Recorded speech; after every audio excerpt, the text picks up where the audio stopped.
defeat Jin Jae-wong, his teammate, in a knockout match to get to Poland, and now he comes here and wins his quarterfinal match against Khairul Anwar Mohammed. Now we go to the next quarterfinal match, and this is a gentleman you know full well, Mauro Nespoli.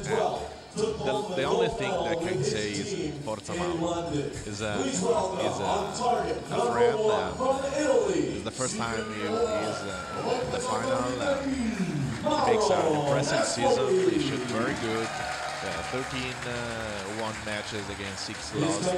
One of the best seasons here. This is Roberto Finardi, the technical, physical preparator of the national team. This is the first time also for him, but it's not the So an exciting time for the Italian duo as they take on Dai Xiaoxiang, ranked 4th in the world, 8th in the World Cup rankings. And Dai Xiaoxiang basically got to Paris on the strength of his performance in Medellin at stage 3, where he picked up 25 points by winning the gold medal. Also won a team gold medal at Colombia as well. Yeah, he qualified just with one stage. He makes the gold, he takes the gold, and well, he makes not a lot of experience this year. He shot 4 during the season. Mauro shot more, so we can see if the experience to be in a field like that is important or not. If it's a factor or not. Mauro Nespoli picked up 11 points in Shanghai, 15 more points in Antalya, 13 more points in Medellin, and 2 Olympics medals. Yes. One in London with a team gold medal, and one in Beijing with a silver medal. I thought you might mention that. Yeah, and this give to Mauro. So here is Dai Xiaoxiang. Remember also Marco Galeazzo and Michele Frangilli, the other 2 of the teammate that makes the goals in London. In fact, it was Michele Frangilli who shot the final shot to clinch that gold medal. And he started to cry after. Tears of joy. Yeah. Michele makes so many results during this his life, but no gold during the Olympics games. So winning a gold was something meant the world to him. Emotional. Yeah. 26 points in his first set. However, a stronger set by Dai Xiaoxiang, Mr. Dai from China, jumping out to a 2-0 advantage over Mauro Nespoli. Very close arrows for Dai. 2-9, not so distant from the 10. 3 solid shot. I saw that Mauro is a little longer with the time. Normally he is a little shorter. Mauro has had a great deal of success in team competition, now starting to have success as an individual. Yeah, normally he lost the first match or the second one during the past year. This year he worked hard, he worked good, and he has the technical to improve the results, but also he has the mind and start to win the matches, give more confidence. Is it more about the mental aspect, Sergio, than it is the physical aspect? Yes, I consider normally that in this kind of competition is the 90% the mind. Yes, also the technical, the material, the physical preparation. We have to consider that Mauro now is shooting 58 pounds, and you need a lot of physical preparation to be able to shoot this without physical problem. You do have to have the strength, the stamina, the endurance, particularly if you're going to compete in 3 matches in one single day, which is the hope of all these archers. Mauro is not very happy about that. And again, it's that, excuse me, the mental aspect. The mental aspect is something that you have to to determine it during the season, because yes, you can have a very nice part of the training about that, but you never understand what means being in a situation like that if you never was on a stage of that. And I think that's a good point. By the way, Sergio Pagni joining Carl Arche here for our live coverage of the Recurve quarterfinals at the 2013 Archery World Cup here in Paris, as Mauro Nespoli is now facing a 4-0 deficit after the first 2 sets.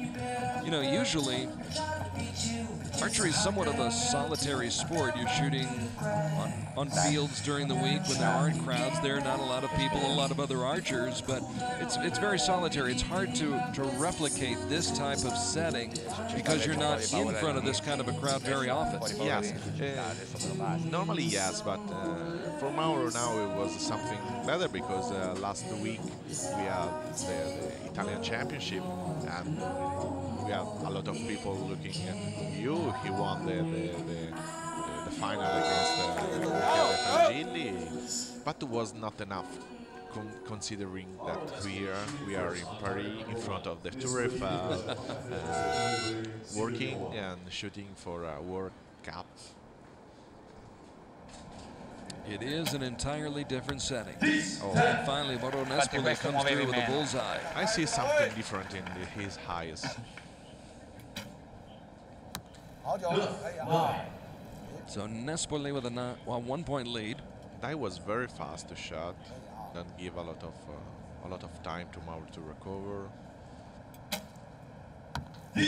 Back-to-back bullseyes.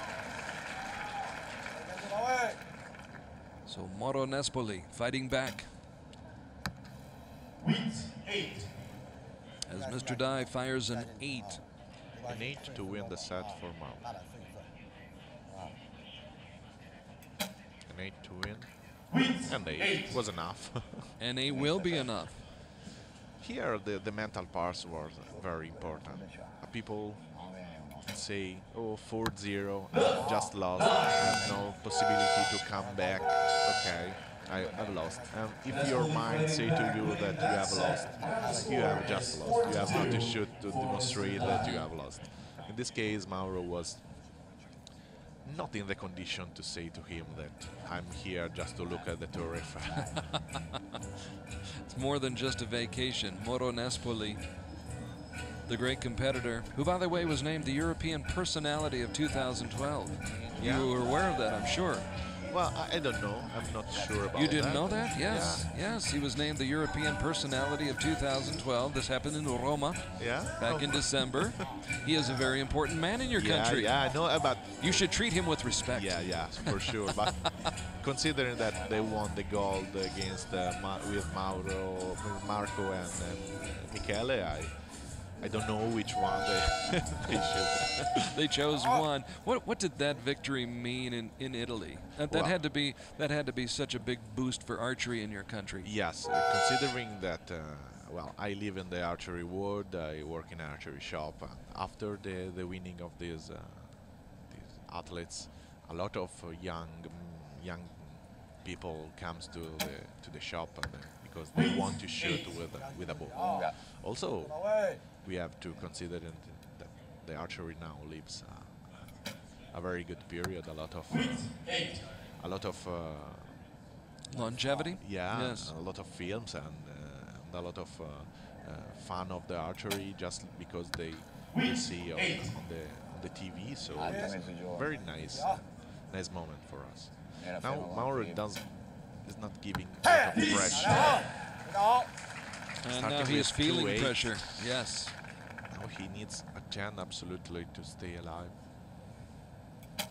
A 10 will preserve his chances of staying alive. A lot an of 8 high arrows for Mauro. A lot of 8s, just top of the 9s. And now he knows his fate rests in the hands of Dai Xiaoxiang, and Dai Xiaoxiang finishes the match with a 9. That's all he needed to put the match away, and he wins by the score of 6-2 over Mauro Nespoli of Italy And so Mr. Dai, ranked number 4 in the world, defeats the 11th ranked archer in the world, Mauro Nespoli, but the final score is 6-2. I'm so sorry for Mauro because he lost the first match, but Dai should good. She stay consistently in the yellow. He makes very poor errors in this match. When we have seen Dai Xiaoxiang, he has always performed well.